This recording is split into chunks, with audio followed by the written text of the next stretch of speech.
नमस्कार.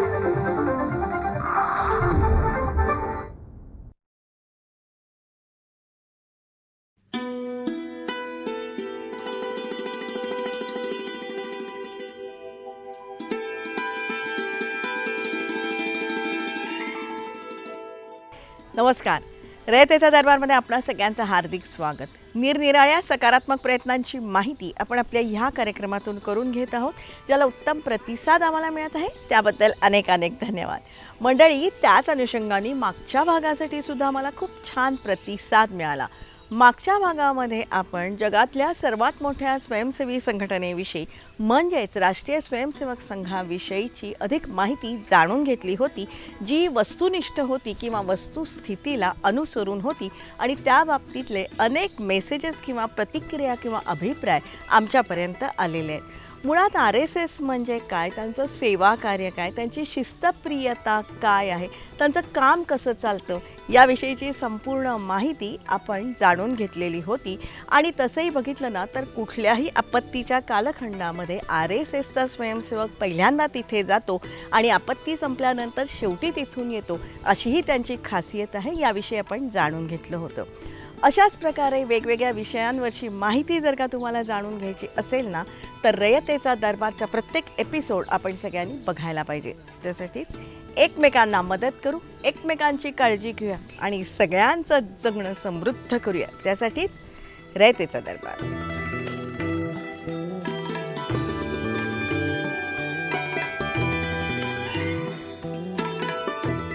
रयतेचा दरबारमधला आपला आजचा विषय ही खूप छान आहे, तुम्हाला नक्की आवडेल. अतिशय प्रेरक असाच आपला आजचा विषय आहे.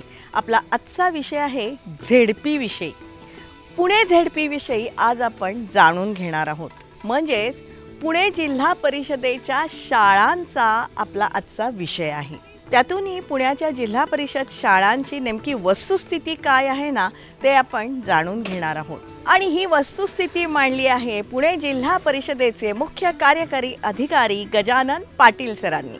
जिल्हा परिषदेच्या पुणे जिल्ह्यातल्या शाळांमध्ये आपल्याला दिसेल ओढा आता वाढतोय मुलांचा जिल्हा परिषद शाळांकडे. ह्यातले बरेचसे विद्यार्थी आपण इंटरॅक्ट केले असतील तर ते काही खाजगी शाळातून जिल्हा परिषदेच्या शाळामध्ये सुद्धा आलेले आहेत.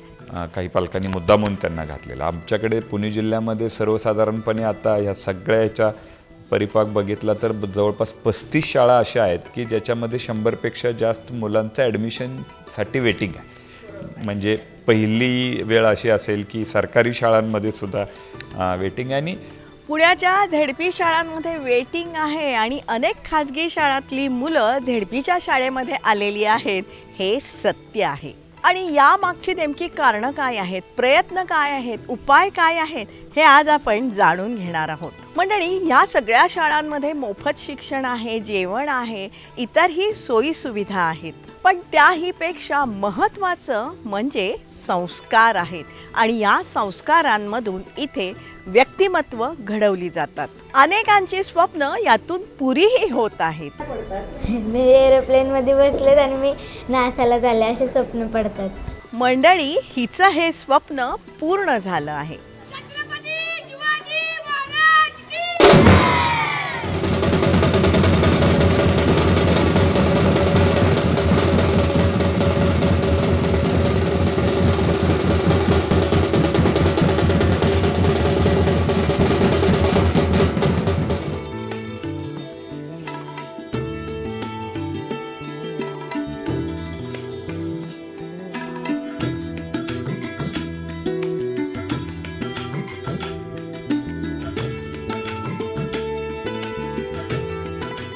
मंडळी, पुणे जिल्हा परिषदेच्या शाळांमध्ये शिकणारी 25 मुलं नासाला जाणार आहेत आणि 50 मुलं इस्रोला जाणार आहेत.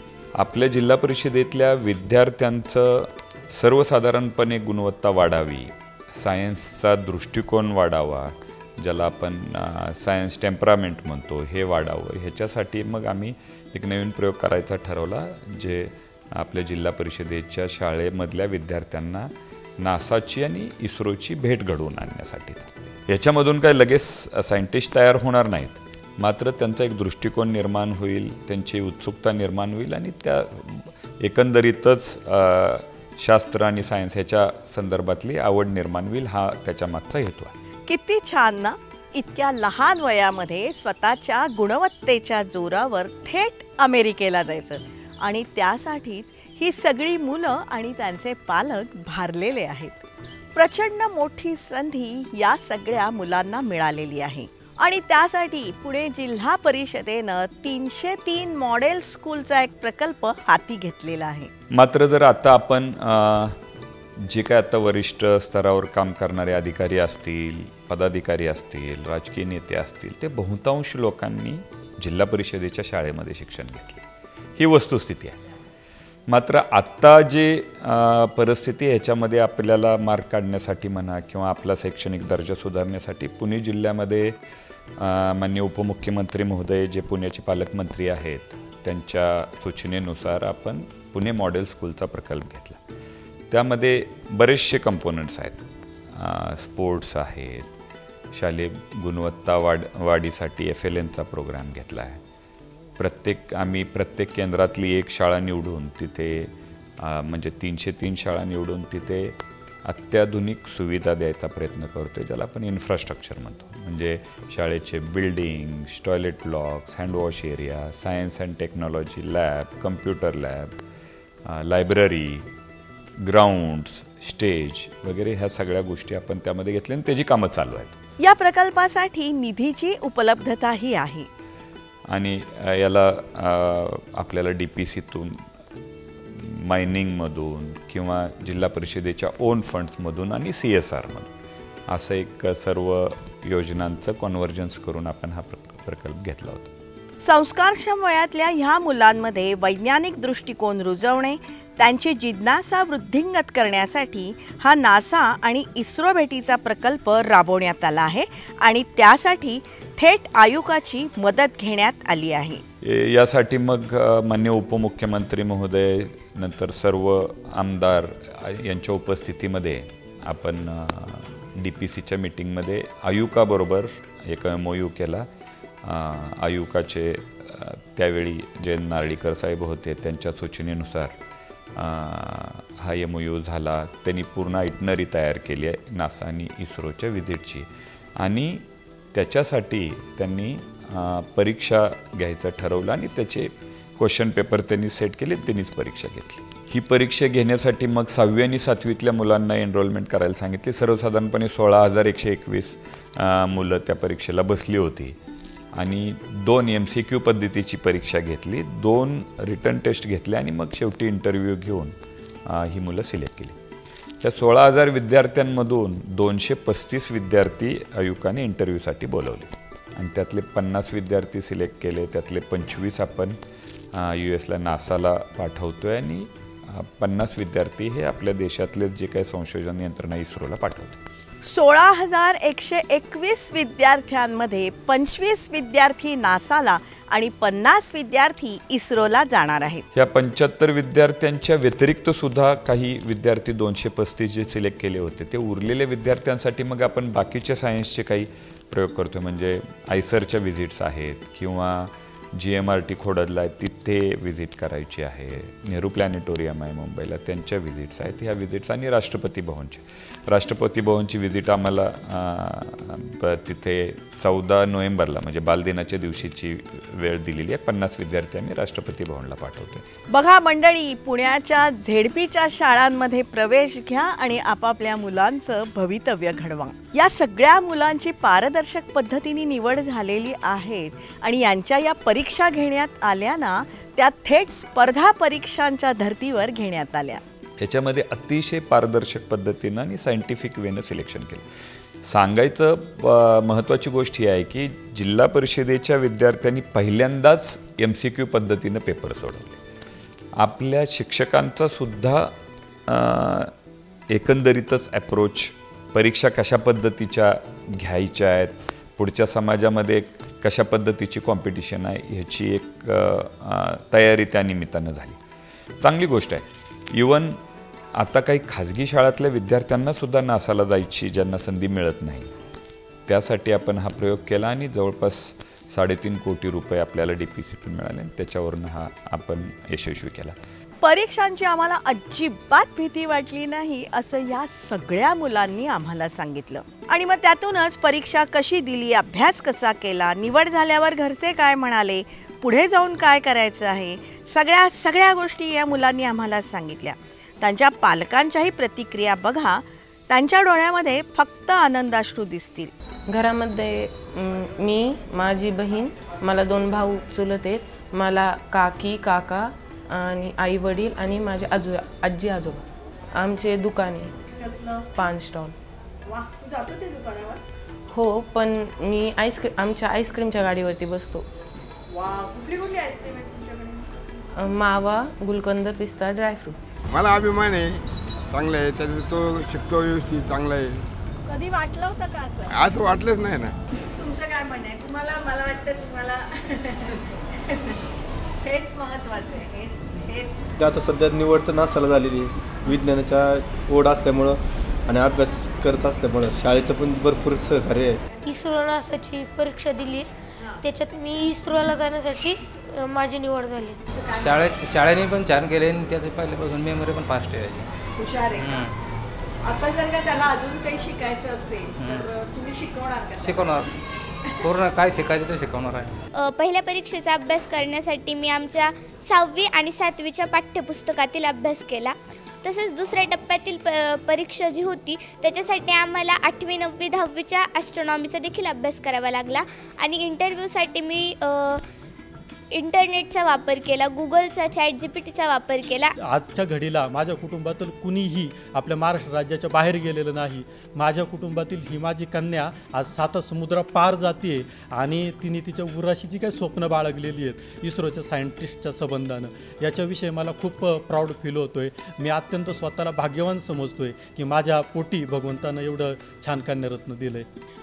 मला नासाची जी माहिती आहे ती आपल्यापेक्षा का पुढं आहे आणि त्यांचं विज्ञान तंत्रज्ञान जे आहे एवढं विकसित काय त्याचा शोध लावायचा आहे आणि ते आपल्या इस्रोसाठी कसं वापरता येईल त्याचं बघायचं. जिल्हा परिषदेच्या माध्यमातून माननीय गजानन पाटील यांनी ह्या उपक्रमाच्या माध्यमातून ह्या मुलांसाठी जो प्लॅटफॉर्म तयार करून दिलेला आहे तो अतिशय स्तुत्य आहे. मला सायंटिस्ट बनायचं आणि मला सायन्स हा विषय खूप आवडतो. स्पेससाठी काम करण्याचे विचार ते आवडले, कारण त्याच्यासाठी नवीन आयडियाज वगैरे आणि त्यांची जे टेक्नॉलॉजी वापरून जे करतात ते आवडले. मला परदेशातले विचार घेऊन माझ्या भारतासाठी किंवा माझ्या देशासाठी काहीतरी करायचं आहे. माझं हे जे सिलेक्शन झालं आहे त्याचं सगळं श्रेय माझ्या शिक्षकांना आणि माझ्या पालकांना जातं. मी नासाला जाणार आहे. आई बाबा खूप खुश झालेले, कारण की आमच्या घरातून पहिल्यांदा मीच जाणार होते एरोप्लेनमधून बसून. पण ते असं देखील म्हणतात की आत्ताशी सुरुवात आहे, अजून परीक्षा बाकी आहे, त्यामुळे तयारी करत राहिली पाहिजे आपण.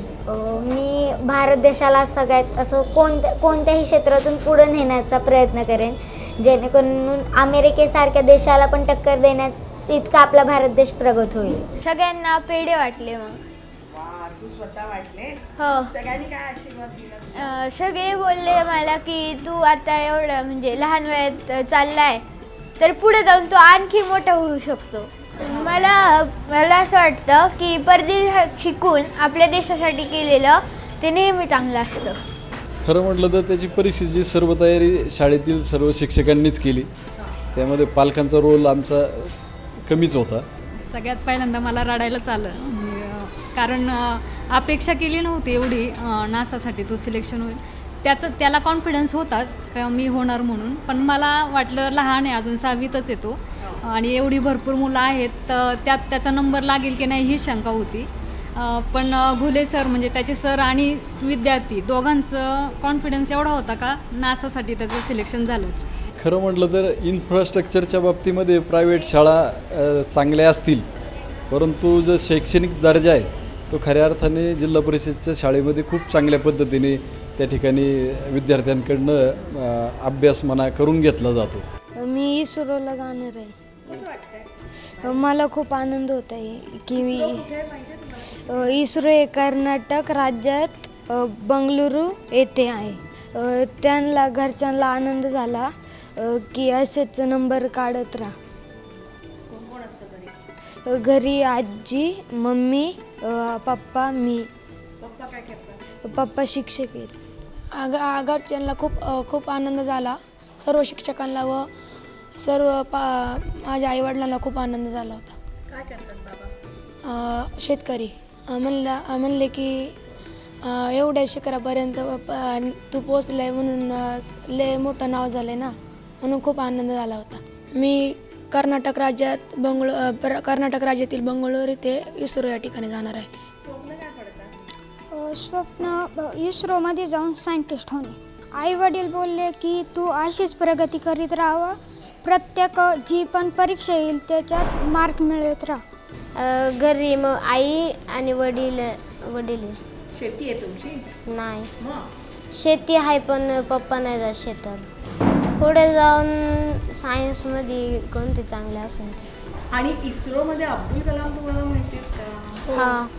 अब्दुल कलाम यांचे पूर्ण नाव अबुल पाकील जैनुल अब्दुल अब्दुल कलाम असे होते. ते मिसाईल मॅन होते व भारताचे राष्ट्रपती देखील होते. त्यांनी अग्निपंख आणि अशा अनेक प्रकारची पुस्तके लिहिली होती. माझी आई, वडील आणि माझा छोटा भाऊ. वडील काय करतात? इंजिनियर आहे. तू आता तिकडं जाणार आणि मोठं झालं तू सायंटिस्ट बनू शकतो. असं स्पेसिफिक वगैरे काही नाही आहे. जो शाळेतला अभ्यास असतो रेग्युलर तो घेतो आणि मंथन वगैरे एक्झामसाठी तयारी चालू असते, मग रेग्युलर अभ्यास घेतो. आता तो आत्तापर्यंत बोलत होता मला पायलट व्हायचं आहे, पण सध्या तो सायंटिस्ट म्हणतोय. सुंदर अशा आहे, स्वच्छता आहे, पाणी पुरवठा आहे, इथले मुले शांत राहतात. तू कुठे जाणार आहेस? इस्रोला. इस्रोला कितवीत आहे? 7वी. 7वी. तुला सायन्स आणि मॅथ्स आवडतं का काय? मला सायन्स, मॅथ आणि एक ॲस्ट्रोनॉमी आवडते. इस्रोसाठी काम करायचं इंजिनियर म्हणून. वा. परदेशात नाही जायचं? तर परदेशातनं शिकून तिथे. का? कारण आपल्या भारताचे जे आहेत ते परदेशात जास्त चांगल्या प्रकारे शिकून व तिथे काही टेक्नॉलॉजी आहे ते आपण भारतासाठी वापरण्याचा प्रयत्न करेल.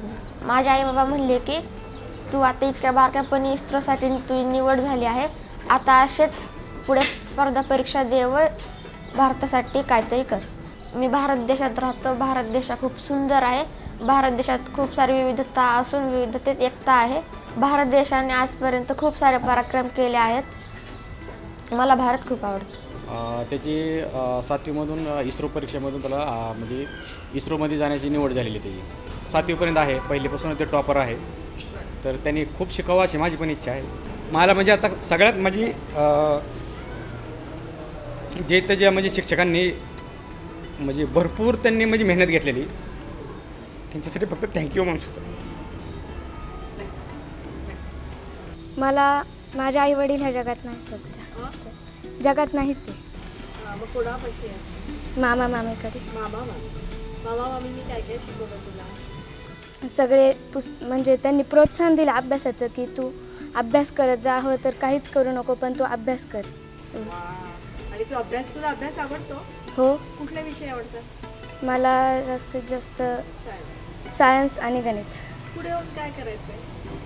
मला पुढे होऊन सायंटिस्ट बनायचं आहे. तू कुठे जाणार? तुझी कुठे निवड केली? इस्रो या अंतराळ संशोधन संस्थेसाठी भेट देण्यासाठी निवड झाली. हो, मग तिचे आईवडील नाही आहे. तिला कोरोनाच्या काळात मुलगी गेली आणि त्यानंतर ते टेन्शन तिच्या वडिलांनी घेतलं. ते गेले, आता वर्ष नाही झालं. एक बहीण आहे 10वीला आहे ती, एक भाऊ आहे तो 5वीला आहे, तिच्या शाळेत आहे. हो, तिन्ही मुलं घरी आणली. मामाची साथ आहे, मामा लक्ष देतो. आजी आजोबा आहेत, मामी चांगली व्यवस्थित वागते त्यांच्यासोबत. अभिमान भरपूर आहे, पण तिचे आईवडील नाही आहे पाहायला. शिकवणार, तिची इच्छा आहे तोपर्यंत शिकवणार तिला. बाबा मला शिकायचं आहे, ठीक आहे शिक. जोपर्यंत शिकतो तोपर्यंत शिकून द्यायचं. माझी मम्मी नाही आहे, पप्पा आहेत ते पुण्याला. आजी आजोबा, नाना नानी. काय म्हणते ते? त्यांना आनंद झाला आणि कौतुक केलं त्यांनी खूप. मला सायंटिस्ट बनायचं आहे आणि तिथे कसं शोध लावतात ते बघायचं. शाळेत सर्व शिक्षकांनी मला प्रोत्साहन दिलं अभ्यास करण्यासाठी. नाते. हो का? हां, आता ती कुठे जाणार आहे? ते आता बँगलोरला जाणार आहे. कसं वाटलं की एवढं यश मिळवलं? चांगलं वाटलं, मग छान वाटलं. आणि आई वेगळी आहे. आईला महिन्याची सांभाळली हिला मी. काय झालं होतं? आजारी झाली, ती डिलिव्हरी झाली मग आजारी झाली. बरं. मग त्याच्यात ती गेली, मग महिन्याची सांभाळली मी. म्हणजे लेकीसारखी सांभाळली. आता अजूनपर्यंत लेकीसारखी, आता इथून पुढं नात. मुलगा पुण्याला आहे, आम्ही इथं असतो. मी रिटायर झालेलो आहे. नाही ना, चांगली शाळा आमची. आम्ही पण त्याच शाळेत शिकलेलो आहे पहिला. हां, शिक्षक चांगले आहेत, शिक्षण चांगलं आहे. फक्त एवढंच का मुलावर अपेक्षा तरून करावं लागते. अभ्यास करतो नाही करतो एवढं, पण ते शाळा व्यवस्थित चालली. हिला पुढे शिकवणार का लग्न करून टाकणार? नाही शिकवणार. तिला जेवढं शिकायचं तेवढं आम्ही शिकवू.